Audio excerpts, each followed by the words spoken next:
back to Clexcel Media. It's always exciting to have you on this platform. If this is your first time or if you have not subscribed to the channel, please subscribe and then follow us on all our social media platforms. We've been talking about retinopathies or diseases or conditions affecting the retina of the eye.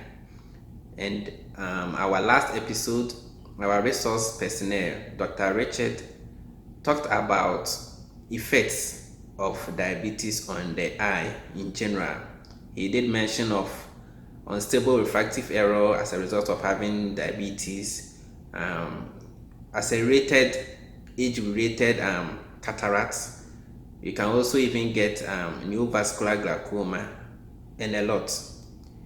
You can get that interesting episode on our YouTube channel. Today we are going to talk about diabetic retinopathies or changes that occur on the retina due to having diabetes or having high blood sugar level.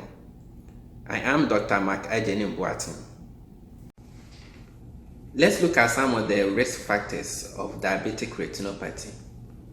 The single most important risk factor is the duration of your diabetes.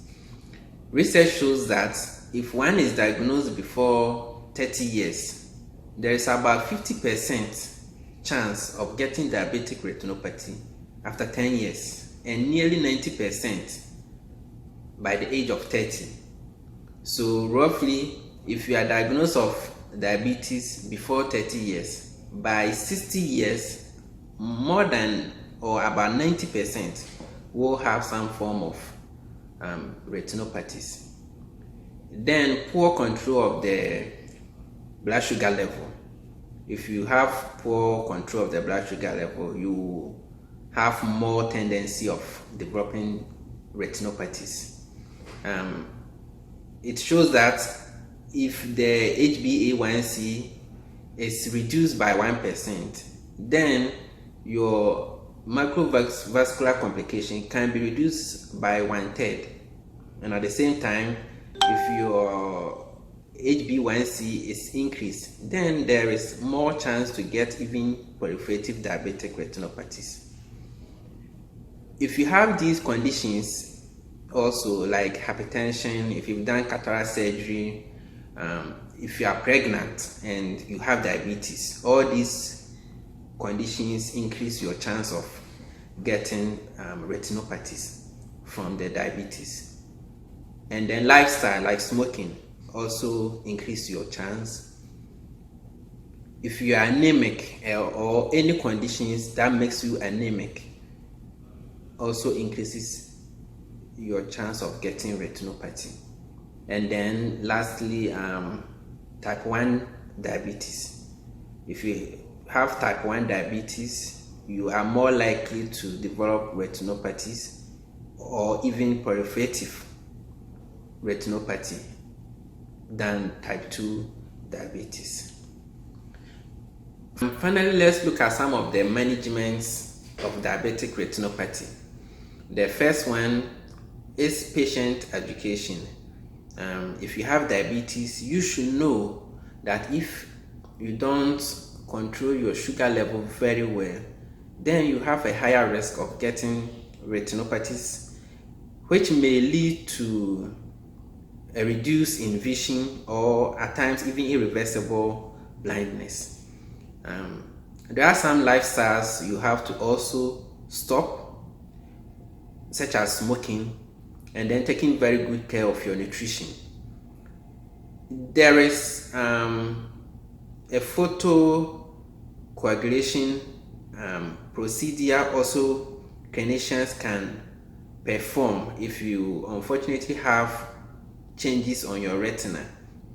We call it laser photocoagulation, and this simple means to prevent the damage from spreading to other portions, especially if the macula is intact. Then we want to safeguard it, so we can build a form of wall using this laser technique so that the bleeding or the damages will not spread to these important areas. We have some medical injections which prevents growth factors, or which prevents the formation of new blood vessels. And you know, it's these new blood vessels that are weak and that easily breaks and leak out its contents on the retina. So if we are able to prevent the formation of these new blood vessels, then we can in a way prevent most of the sight loss due to diabetic retinopathy. And these injections are antivascular endothelial growth factors. They are injected into the vitreous, and most of the times they slow the progression even if you have proliferative retinopathy, and they can stop progression and at times even improve your vision if you are lucky enough. We will end here, ladies and gentlemen, and then we hope to be back again with more interesting educations on eye healthcare. So as I said, if you've not subscribed to the channel, don't forget to do so that you don't miss out on any of our series ongoing. Okay, thank you very much and see you next time. Bye.